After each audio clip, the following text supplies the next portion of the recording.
Hello, my name is Jeremy Tubbs.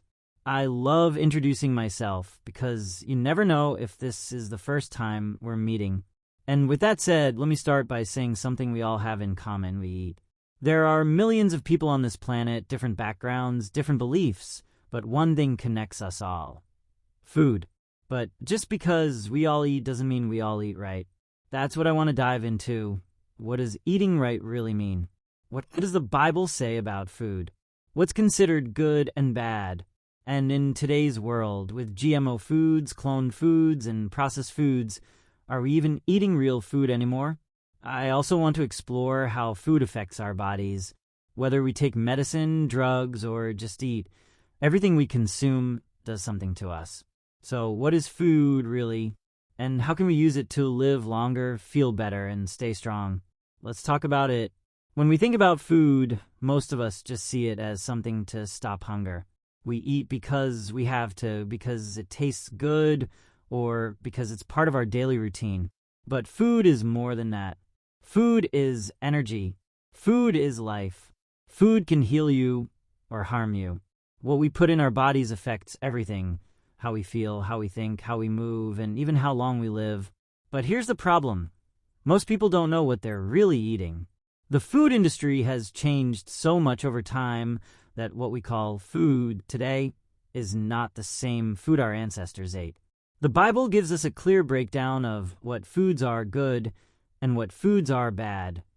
But modern science and big corporations have created a system that feeds us things that might not even be real. Let's start with the basics. What does the Bible actually say about food? In Leviticus 11 and Deuteronomy 14, God lays out clear guidelines on what's clean and unclean to eat. Things like pork and shellfish. The Bible says they're unclean. But why? Science has now backed up these teachings, showing that pigs and shellfish are bottom feeders, meaning they consume waste and toxins. When we eat them, we're taking in all those same toxins. Then we have a whole new problem: GMO and cloned foods. We live in a time where scientists are playing with the DNA of our food, making things grow faster, look bigger, and last longer. But is it still real food? If something is modified at a genetic level, is it even natural anymore? Then there's cloned meat. Yes, they're literally making copies of animals in labs and selling it as food. We don't know the long-term effects of eating these things, but one thing is for sure: the food we eat today is not the food God created for us. And let's talk about how food affects our health. If you're sick, what's the first thing they do? Give you medicine. But what if I told you that food is supposed to be medicine? What we eat can either make us sick or heal us. There's a reason why people who eat clean, natural foods tend to live longer and feel better. Fruits, vegetables, herbs, and whole foods. These are the things that nourish us. But processed foods, fast foods, and chemically altered foods, these are the things that destroy our bodies slowly over time. So the question is, what are we really consuming? And more importantly, what is it doing to us?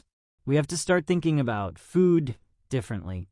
We have to go back to the way things were intended, to eat foods that fuel us, heal us, and give us life.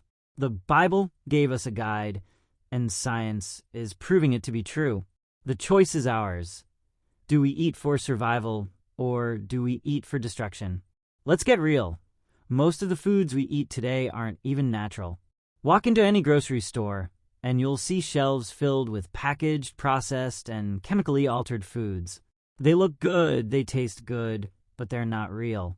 Think about it. If a food can sit on a shelf for months, or even years without going bad, is it really food? We have fast food, microwavable meals, snacks loaded with artificial flavors, and drinks full of chemicals we can't even pronounce. And then we wonder why people are getting sicker, why diseases like diabetes, heart disease, and cancer are so common. It's because we're being fed poison disguised as food.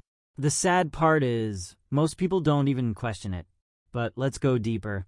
Have you ever thought about how the food we eat connects to our spiritual health? When God created food, He made it to sustain us, to keep us strong, and to nourish our minds and bodies. But when we eat foods that are unnatural, full of toxins, and even cursed by the way they're produced, we're not just harming our bodies, we're blocking our spiritual connection. Think about fasting. Why do people feel closer to God when they fast? Because they're removing the things that weigh them down, both physically and spiritually. And let's talk about meat. A lot of people eat meat without thinking about where it comes from. But have you ever looked into how animals are treated before they become food? In the Bible, sacrifices had to be clean, pure, and without blemish. But today, animals are raised in filthy conditions, pumped full of hormones and antibiotics, and treated with cruelty before they're slaughtered. If an animal lived in stress, pain, and fear, what do you think happens when you eat it? You're consuming that same energy, that same suffering. This is why I believe food isn't just physical, it's spiritual. If the devil can't get to you one way, he'll come another way, and for a lot of people, that way is through food. Look at how people crave sugar, fast food, and junk that they know is bad for them. It's like an addiction.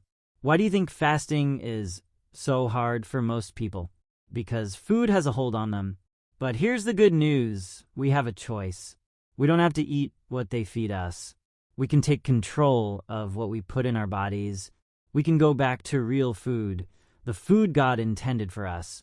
Natural foods, fresh fruits, vegetables, grains, and clean meats. These are the things that give life. And when you start eating right, you'll feel the difference. Your mind will be clearer, your body will be stronger, and your spirit will be lighter. So the question is, are you feeding life or are you feeding death? What you eat matters. It affects your body, your mind, and your soul. It's time to stop eating blindly and start eating with purpose. When we really think about it, food is one of the biggest forms of control in the world. They use it to keep people weak, sick, and dependent. It's not just about filling grocery store shelves. It's about keeping people trapped in a cycle of addiction, sickness, and reliance on the system. Because let's be real, a sick person is a profitable person. Look at the pharmaceutical industry. They don't make money when people are healthy. They make money when people are sick, needing pills, treatments, and doctor visits just to function. And what keeps people sick? The food they eat. It's all connected. The processed foods, the GMOs, the chemicals, the hormones. It's all designed to keep people in a weakened state where they need medicine just to survive. But here's the thing. Medicine isn't supposed to come in a pill. It's supposed to come from food. The Bible tells us in Ezekiel 47 verse 12, their fruit will be for food and their leaves for medicine. Meaning, God already gave us everything we need to heal and sustain ourselves. But instead of eating real food, we eat artificial junk, and then we wonder why we feel sick, sluggish, and disconnected. Instead of using food as medicine, we take medicine because of the food we eat. It's completely backward.